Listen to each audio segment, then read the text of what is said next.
Magandang umaga, ngayon po ay araw ng Huwebes, May 7, 2026. Update po muli sa lagay ng panahon. Patuloy pa rin po na minomonitor ang isang bagyo, ang bagyong international name na Hagupit.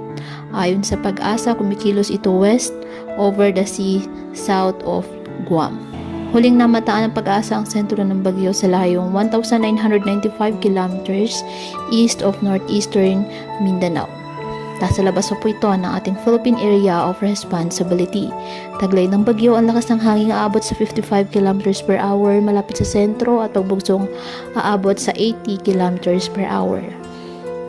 At kumikilos westward sa bilis na 20 km per hour. Ayon po sa forecast ng Pag-asa, naasahang kikilos ang bagyong Hagupit westward sa susunod na 6 na oras. At inaasahang papasok ng Philippine Area of Responsibility sa araw ng Sabado ng gabi at Linggo ng umaga. At papangalanan pong bagyong Kaloy kapag nasa loob na ng ating Philippine Area of Responsibility. Sa Martes, posibleng humina ang bagyo bilang isang tropical depression habang nasa Philippine Sea.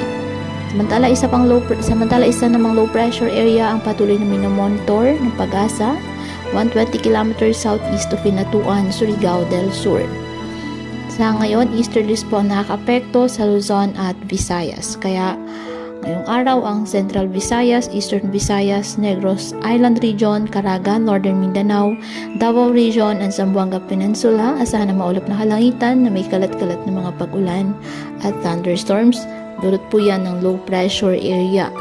At ang Metro Manila naman at nalalabing bahagi ng bansa, apektado po ng nasabing easterlies. Mag-ingat and God bless.